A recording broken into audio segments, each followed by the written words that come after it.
Muito bem, galera. Voltando aqui então para o exercício 2, ou exemplo 2, né? Essa pequena videoaula é só para trabalharmos os exemplos ou exercícios, tá ok? Então, vamos ver aqui o exemplo 2, porque o primeiro foi a respeito da modelagem com o Streeter-Phelps, certo? Vamos agora abordar algo que é mais próprio da hidrologia, né? Que é o reservatório linear simples. Qual que é o objetivo desse reservatório linear simples? Tratar a bacia, representar a bacia como um pequeno reservatório. Então você pode observar que a bacia ela tem como fonte de dados de entrada, né, os dados de precipitação, ou seja, um input desse sistema que é a bacia hidrográfica, uma subbacia qualquer, é a precipitação. E a saída vai ser o que? A vazão de escoamento superficial. Então a precipitação cai dentro dessa bacia, escoa até chegar nos canais, e aí aqui no exutório você tem aí a geração de um hidrograma, que é o gráfico da vazão em função do tempo, certo? Então, nesse sentido, a precipitação, parte dela é armazenada no solo da bacia e outra parte escoa. Concorda? Porque a água infiltra, a água vai contribuir com a recarga dos aquíferos, né, da água que está no subsolo. Então, nós podemos dizer que a bacia pode ser comparada a um reservatório como esse aqui da imagem, né, em que uma parte do volume da bacia, da água na bacia, vai sendo escoado, vai gerando escoamento superficial, vai gerando vazão. Certo? Nós podemos associar uma função linear, ou seja, a vazão ela varia de forma linear com o volume que está reservado. Vazão de saída, ou seja, né, a vazão de saída depende do volume, tá ok? Quanto maior o volume armazenado, maior a vazão de saída. Então, a relação linear. Aqui a gente pode ver no esquema que a entrada de precipitação vai contribuir para o volume armazenado aqui com o nome de S, de storage, tá ok? E a gente pode então tentar iniciar a modelagem de uma bacia hidrográfica a partir de um reservatório simples como esse, né? De tal forma que o volume armazenado S ele é linearmente relacionado com a vazão. E aí aqui a gente adota uma constante K, que é o parâmetro do modelo, certo? Então, esse parâmetro aqui ele tem que ser ajustado para a gente conseguir desenvolver o modelo e aplicá-lo, tá ok? Então, a variação, a derivada, né, a variação do volume com relação ao tempo é igual o volume de entrada de água, que é a precipitação, menos o volume de água que está saindo, que é a vazão de saída, certo? Se nós desenvolvermos a equação, nós vamos perceber o seguinte. Já que essa é a equação básica, ds dt é igual a I menos Q, e S é igual a K vezes Q, podemos substituir K vezes Q no lugar de S, e isso vai gerar essa nova equação aqui, certo? Como K é constante, ela sai da derivada e fica aqui ao lado multiplicando como constante. Então fica K dq dt é igual a I menos Q. Opa, agora já apareceu aqui a variação da vazão com relação ao tempo. Muito interessante. Muito bem. Nós podemos fazer uma primeira aproximação desse equacionamento de tal forma que, se considerarmos que para um período de recessão do hidrograma, ou seja, um período de estiagem, né, em que não há contribuição da chuva e a gente quer modelar a vazão do hidrograma, ou seja, seria só a parte de recessão do hidrograma, é como então que a gente estivesse avaliando o esvaziamento desse reservatório, já com a precipitação parada por aqui, tá ok? Então, sem precipitação, esse reservatório só vai esvaziar, tá ok? Uma forma de modelar isso, que é a parte de restrição de hidrograma, e também a contribuição do lençol freático para a bacia, nós podemos dizer que é uma relação descendente, por isso o sinal negativo, tá ok? E aí a equação final do modelo vai ser Q é igual a Q0 vezes E elevado a menos 1 sobre K T menos T0. Eu não vou mostrar todo o desenvolvimento da equação aqui, mas a gente chega nessa equação, tá ok? E a dificuldade é a gente adotar um valor para Q. Uma primeira aproximação para o valor de Q seria justamente considerar como uma reta a variação da vazão, né, com o tempo como uma reta. E aí uma primeira aproximação pode ser dada no papel logaritmo, digamos assim, né, ou linearizando essa equação, aplicando ln de cada lado. A gente chega num K que é igual a menos ΔT sobre ln de Q posterior sobre o Q anterior, né?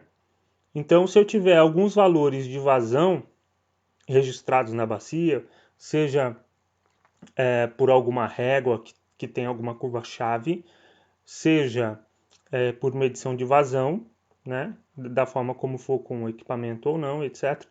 Nós, se tivermos o registro da vazão num período futuro e num período anterior, a gente consegue adotar um valor para cá, ou estimar um valor inicial para cá. Tá ok? Então, nós vamos ver isso no exemplo que está lá no capítulo 1 da apostila e vou passar a mostrar agora para vocês ele resolvido. Tá ok? Antes de mostrar o exemplo, eu quero só mostrar um detalhe, que é por que essa ideia do reservatório linear simples é tão importante na hidrologia. Ela é um modelo básico, simplificado, mas que pode ser utilizado para gerar modelos hidrológicos mais complexos ou que tentam retratar a realidade mais complexa. Nós temos, por exemplo, aqui do lado direito, a estrutura de um modelo chamado SMAP. É um modelo desenvolvido em 82 e é atualmente disponibilizado pelo Laboratório de Simulação e Tomada de Decisão da USP. Tá? SMAP significa Soil Moisture Accounting Procedure. Ele é um modelo determinístico de simulação hidrológica, né, que considera cada parte da bacia ou cada fenômeno que ocorre na bacia como um pequeno reservatório. Vamos dar uma olhada mais de perto. Então você tem a entrada do modelo, que é a precipitação P, certo? Essa precipitação, ela então vai ter uma equação lá que vai ser aplicada à precipitação e vai dividir. Parte dessa precipitação já gera escoamento superficial, tá ok? E parte dela vai ser infiltrada no solo, certo? Parte dessa precipitação que cai na bacia tende a evapotranspirar potencialmente, então uma evapotranspiração, né? E aqui parte dessa precipitação, né, que cai no solo e vai depois fazer a recarga do aquífero, ela também pode sofrer uma evapotranspiração, e vai chamar de evapotranspiração real, diferente da potencial. Tá ok? Então, a bacia é tratada como 3 reservatórios, né? Primeira parte aqui do escoamento superficial, tem um reservatório superficial e parte da água é reservada aqui e gera escoamento direto. Né? Depois, a gente tem o reservatório do solo, que é a parte um pouco mais profunda do solo, que não é a parte superior, que vai contribuir para uma recarga. E esse reservatório subterrâneo, que é alimentado pela recarga, ele também vai gerar um escoamento de base, certo? Que é o escoamento que a gente vê comumente nos rios quando não está chovendo. Tá ok? Então, observem que são 3 reservatórios. A composição desses reservatórios, né, pode observar que são reservatórios lineares simples, mas quando composto com outros e outras equações e outras fórmulas, pode gerar um modelo matemático, nesse caso determinístico, a gente vai ver o que é determinístico na próxima aula, mais complexo, tá ok? E é um modelo muito utilizado, inclusive no setor elétrico, né? Para você ver a quantidade de água que tem na simulação das hidrelétricas, tá ok? Isso é muito interessante. Vamos lá para o exercício. Então, abrindo a apostila aqui, nós temos um exercício quase no final do capítulo 1 e vamos estudá-lo agora. Então, vamos lá. Durante uma longa estiagem de um rio, foram feitas 2 medições de vazão, com 4 dias de intervalo entre si, conforme a tabela abaixo. Qual seria a vazão esperada para o dia 31 de agosto do mesmo ano, considerando que não ocorre nenhum evento de chuva nesse período? Então, é um exemplo bem aplicável ao nosso modelo lá de reservatório linear simples, né, que tende a ver a parte de recessão do hidrograma, quando as chuvas cessam e aí a bacia só vai escoando o volume que está dentro do reservatório da bacia, não é? Muito bem, vamos dar uma olhada aqui nesses dados de vazão. Então a gente tem uma primeira medição que deu valor de 60,1 metros cúbicos por segundo, tá ok? Passando no rio. E 4 dias depois, tem aí o valor no dia 18 de agosto de 57,6 metros cúbicos por segundo. Espera-se que o comportamento do hidrograma na recessão seja bem representado por uma curva exponencial decrescente. A constante K pode ser estimada considerando os 2 valores de vazão conhecidos, que estão aí na tabela, separado por 4 dias. Então, aplicando aquela equação com a primeira estimativa do K, que é igual a menos ΔT sobre ln de Q no tempo posterior, dividido por Q no tempo anterior. Né? Então vai ficar menos 4 sobre ln de 57,6, dividido por 60,1. Isso vai dar aproximadamente 94 dias. Portanto, a constante K tem valor de 94 dias. A vazão no dia 31 de agosto pode ser estimada a partir da vazão do dia 18, concordam? Considerando a diminuição que ocorre ao longo dos 13 dias que separam essas duas datas, né? Então, entre o dia 18 até o dia 31, que é a data em que se deseja, correm 13 dias. Então, pela fórmula, Q é igual a Q0 vezes E elevado a menos 1 sobre KT menos T0. T0 aqui é a data 18 e T é a data 31, então dá 13 dias de diferença. Q0 é 57,6 menos 1 sobre K, o K é 94. Isso vai dar uma vazão de 50,2 metros cúbicos por segundo. Então, portanto, a vazão no dia 31 de agosto é essa daí. Certo? É um exemplo bem aplicado aí a uma constituição, né, de uma parte de um hidrograma de uma bacia, que é a parte de recessão. Tá ok? Vamos agora para o exemplo, voltar ao exemplo número 1, sobre a modelagem Streeter-Phelps. Tá? Vamos abrir uma planilha Excel agora para a gente verificar como fica a modelagem Streeter-Phelps. Muito bem, o exemplo a ser mostrado, o exercício 1, tem a seguinte configuração. Nós temos então um fenômeno, né? Quer dizer, a ocorrência de um lançamento num córrego, certo? Que é a afluente de um outro aqui, mais a jusante, enfim. Quais são? Então a gente precisa ter as características do lançamento de efluentes, as características do córrego a montante, certo? E também algumas características hidráulicas, né, e os parâmetros do modelo, pelo menos os valores iniciais desse parâmetro, depois nós vamos ver como calibrar, tá certo? Então, que características nós precisamos? A vazão do esgoto, a concentração de oxigênio dissolvido do esgoto e também a DBO no esgoto, certo? Então vamos lá. 0,114 metros por segundo. O OD do esgoto, que é zero, vamos supostamente, né, considerar 0 mg por litro de OD no esgoto, e a DBO de 341 mg por litro, que é a DBO normalmente média de efluente doméstico. Nós temos a vazão do rio de 0,76 metros por segundo. O OD no rio está em 7,1 miligramas por litro, e a DBO vem a montante em 2 miligramas por litro. A velocidade do córrego é de 0,27 metros por segundo, a profundidade de 0,26 metros, né? Bem raso. A distância em que nós vamos simular, a distância do córrego, né, do lançamento até o ponto de interesse é de 50.000 metros, tá certo? 50 quilômetros. E o tempo de viagem, né, se a gente fizer uma continha básica, né, utilizando a velocidade e a distância, a gente acha o tempo de viagem, que é de 2,23 dias, certo? Que demora a água para sair desse ponto e chegar até o final do ponto considerado. O KD inicial nós podemos adotar como 0,77 e o K2 como 5,23. Ambos são dia menos 1, porque é uma cinética de primeira ordem, tá joia? Tudo isso a gente pode ver, consultar na tabela, né, na bibliografia. Sugiro o livro do von Sperling, né, que tem esse exemplo.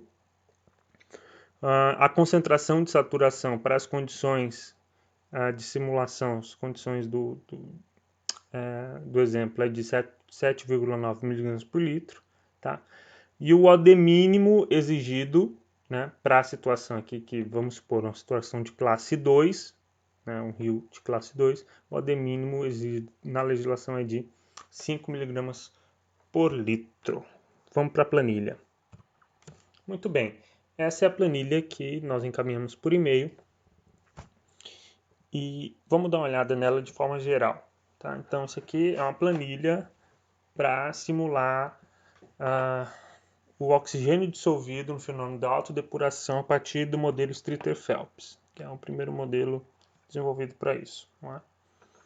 Se eu der um -1 aqui, só para vocês terem noção da quantidade de até onde vai a planilha, né? Nós temos aqui a parte com os dados de entrada, tá ok? Em amarelo são todas as células que você deve preencher, ou poderia preencher.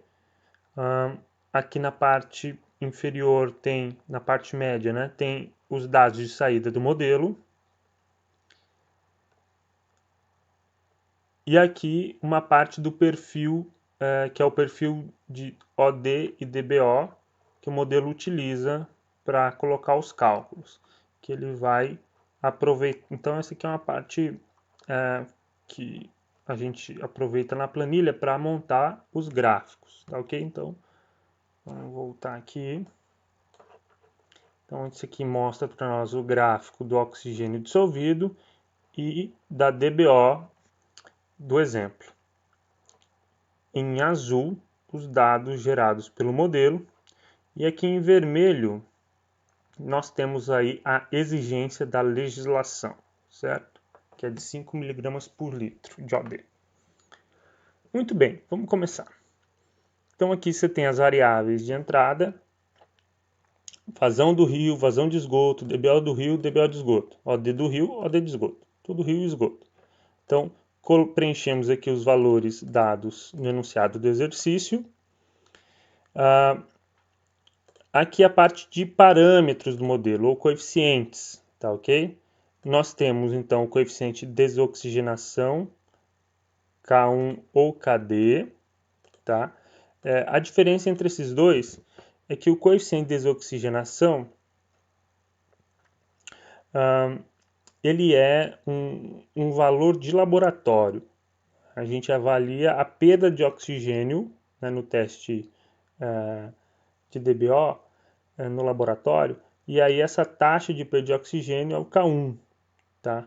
Mas, via de regra, é possível converter por meio de tabelas e outros valores, outras funções, equações que tem disponível na literatura, o K1 para KD. tá ok? Que tenta representar o que está acontecendo no rio, certo? Então, por isso tem um pouco de diferença aqui. Então, isso daqui é de laboratório, isso aqui é supostamente de campo, tá? A partir da conversão. E o nosso K2, né, que é o de reaeração. Então, o que indica a desoxigenação, K1 ou KD, que nós vamos trabalhar com KD, e o K2, tá joia?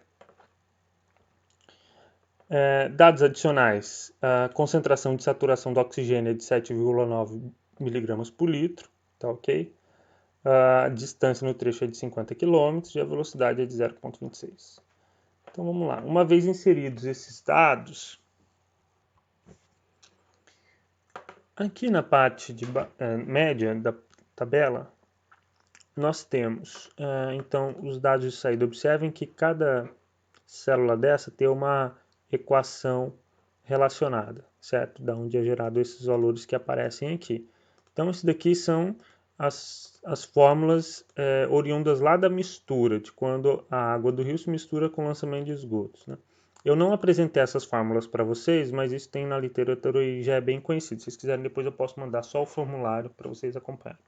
Mas é possível ver por aqui, certo? O desenvolvimento. Aqui os dados do trecho do rio, né? O OD final, certo? E o OD mínimo no trecho. Muito bem.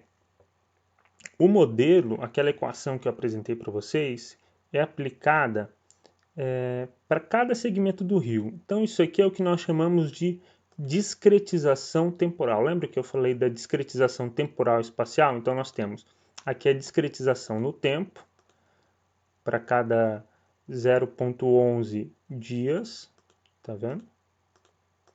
E aqui a discretização espacial em quilômetros, de 2,5 em 2,5, ou seja, 2,5 km a gente vai aplicando a equação até completar os 50 km, tá certo? Aqui a gente pode verificar a fórmula do OD, ou seja, aquela equação que nós vimos lá na primeira parte da aula 1, certo? Ela está colocada aqui. E ela é aplicada, então, para cada período de tempo e para cada espaço, certo? Para cada variação do espaço do tempo. Aqui é só uma coluna adicional para mostrar qual que é a concentração mínima permissível conforme a legislação. E aqui o valor da DBO, certo? Que foi sendo gerado ao longo do tempo. Então, a gente pega esses dados, né, de distância e tempo com os dados resultados do modelo e constrói um gráfico. Esse gráfico aqui. Tá ok? Então, isso mostra que a partir do lançamento o oxigênio diminui até uma concentração crítica, se não me engano é esse ponto aqui, que é de 2,24 mg por litro. E aí, ao longo do rio, até a jusante, mais ou menos 50 km que está por aqui, ele vai subindo. Né? Interessante notar que o OD ele baixa para 2,24, que é bem menor que os 5 mg por litro permitido pela legislação. Né? E a OD, de fato, ela continua, assim, boa parte, né, da simulação acima, certo, de 5 mg por litro. Tá ok? Uma forma da gente tentar, então, verificar a necessidade, por exemplo, de se tratar o efluente, né? A gente pode simular aqui o tratamento de efluente. Então, a gente pode colocar nessa célula D24 a eficiência de remoção do efluente. Se eu conseguir aplicar, vamos supor, um tratamento aí de 50%, pelo menos, com uma lagoa de estabilização, né? Vamos ver o que acontece. Digita 50, aperta o Enter. E aí o gráfico muda, tá vendo? Ou seja, ó, já ficou o OD mínimo, né, por conta do lançamento, já melhorou bastante. Né? Tá aqui em 5, 5 alguma coisa, né? Um pouco, é quase igual aqui ao 5 exigido, certo? Então aqui essa planilha facilita também de forma simples aí a aplicação de um possível tratamento no efluente antes de lançá-lo no córrego. Tá ok? E aí a gente pode brincar mais com a planilha também. Então, agora eu vou mostrar para vocês o processo de calibração. Então, é interessante que nós vimos, né? A concepção do modelo, a aplicação na ferramenta computacional, tá certo? Que é aqui, no caso, o Excel, poderia ser no MATLAB ou em outro, mas a planilha Excel facilita bastante, tá certo? Então, vamos agora ver a etapa de calibração. Então, tá aqui a que eu chamei de exercício 3, né, da aula 1. Uma planilha para nós calibrarmos o modelo de Streeter-Phelps, considerando os dois parâmetros do modelo, que são KD e K2, correto? A questão é a seguinte, nós utilizamos um modelo, fizemos a simulação dele, né, com a planilha Excel, então seguimos lá os passos da modelagem, nos falta agora calibrar o modelo. Por quê? Não basta que eu aplique o modelo, sendo que muitas vezes o resultado do modelo pode não condizer com a realidade em loco, né?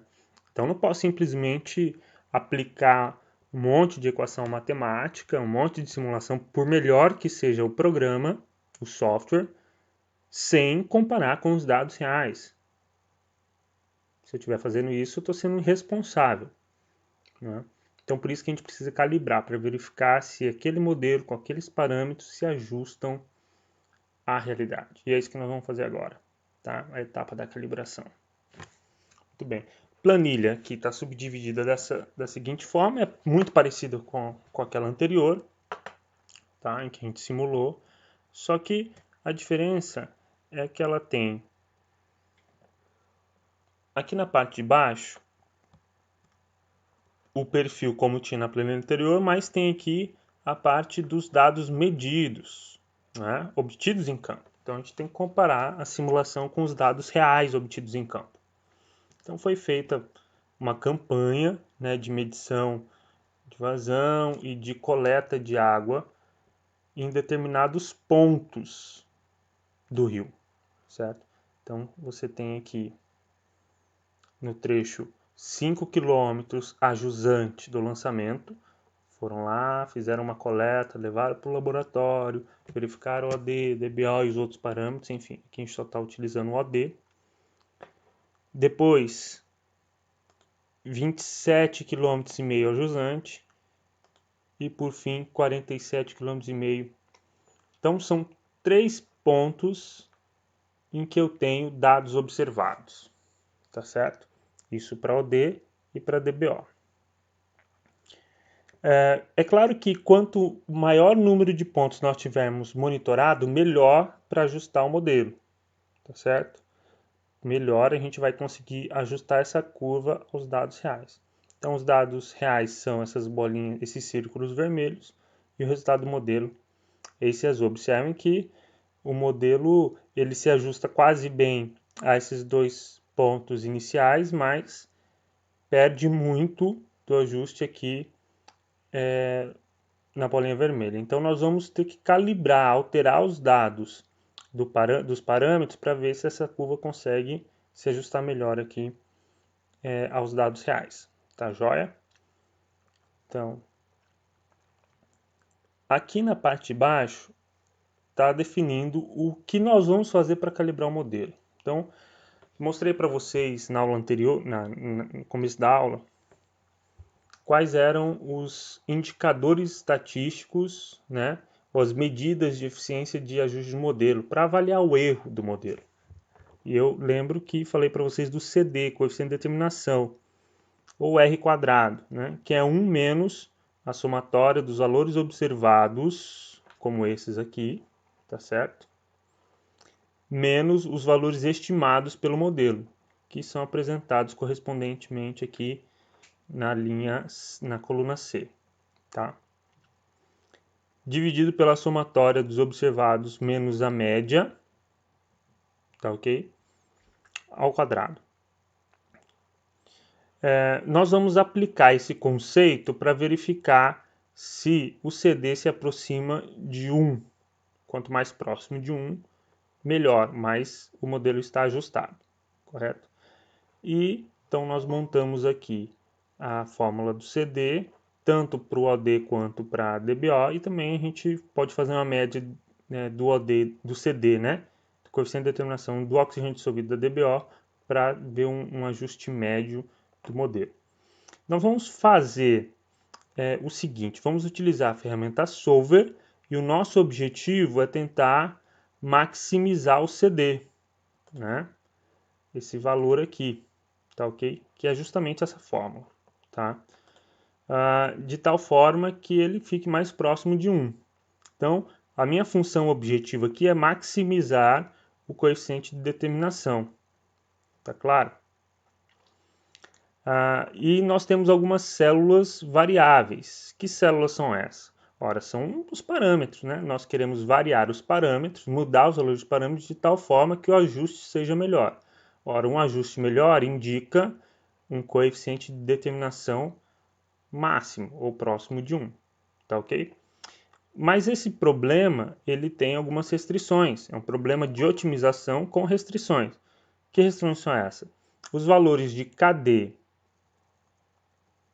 e K2 tem que ser maior que 0, tem que ser positivos, tá ok?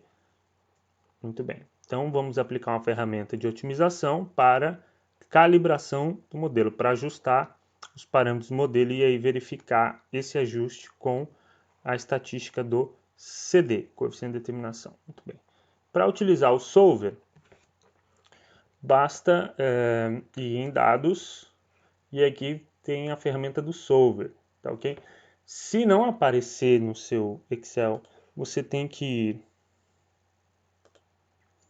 na opções do Excel, em opções do Excel, vai abrir essa janela das opções e você vai em suplementos, tá ok?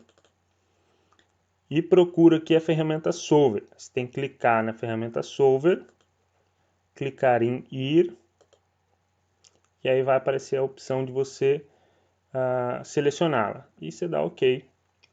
E aí, uma vez dado OK, vai começar a aparecer para você na aba Dados. Tá joia? Então vamos aplicar o Solver. Dados, Solver. Vai abrir essa janela. Eu vou explicar um pouco a janela agora.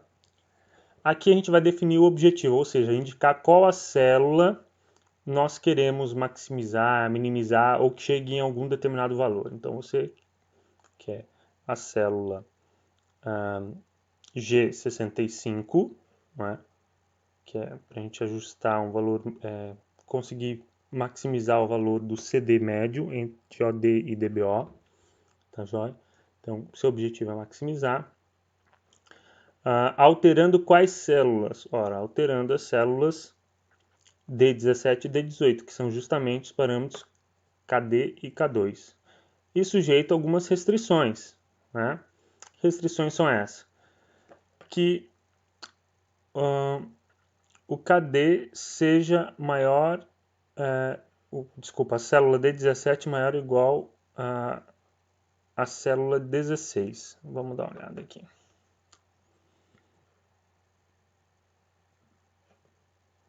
Então, a célula D17 maior ou igual a célula D16. Por quê? Porque o KD ele tem que ter um valor maior que o K1. O K1, lembro vocês, é aquele coeficiente, aquele parâmetro da taxa de desoxigenação de laboratório. Mas na prática, no campo, essa desoxigenação normalmente é maior, tá? Por conta das condições de campo. Então, tanto a célula 16, 17, 18 tem que ser positivas, tá ok? Muito bem, então para adicionar ou remover cada restrição, você pode usar esses botões aqui. Vamos selecionar agora o tipo ou método de solução da otimização, do processo de otimização. O Excel nos fornece três opções. O LP Simplex, que é programação linear, uma programação não linear, que é do GRG, é um método chamado de gradiente, redução do gradiente, do método numérico, e também algoritmos evolucionários. Tá? Muitos conhecem aí também como algoritmos genéticos, né? Que é uma forma de algoritmos evolucionários, tá? Que via de regra são mais robustos. Nesse caso aqui vamos adotar aí o GRG não linear, tá joia? Que é suficiente. Se nós mandarmos resolver, observe que os valores de KD e K2, tá joia? E lembrem do gráfico lá. Vamos mandar resolver. Ele vai perguntar para a gente se a gente quer manter a solução ou não. Eu vou dizer que ok, vamos manter. Muito bem, então os valores aqui de KD e K2 deram uma pequena alteração, né? KD, por exemplo, foi para 0,61 e observe que a curva, agora está passando quase exatamente em cima do valor da primeira observação, ajustou um pouco aqui mais para baixo, né, da segunda observação e se aproximou mais também do terceiro valor observado, ou seja, a curva, na média, ela ficou mais próxima dos dados observados. Se nós verificarmos os valores aqui, lembra que a média do CD estava 0,50 e alguma coisa, agora foi para 0,81, mais próximo de 1. Portanto, ajustou mais o modelo. E aqui 0,8 para o oxigênio dissolvido e para a DBO ficou 0,82.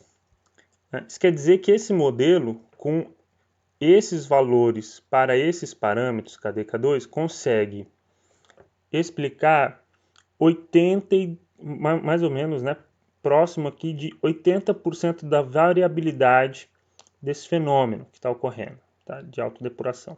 Então o modelo é capaz de explicar, de simular aí, ter uma nota de 82. Poderia ser 100, mas 80 e pouco já é bastante, já é interessante, né? Se nós provavelmente conseguirmos mais dados para calibração e inseri-los aqui, nós podemos tentar melhorar esse resultado. Tá joia? Então agora com um modelo calibrado, eu passo a usar o modelo com esses parâmetros para essa situação. Então numa situação futura, nós podemos simular novamente essa situação, esse lançamento de efluentes, agora com esses novos valores de parâmetros. Tá joia? Então essa foi a etapa de calibração. Abraço.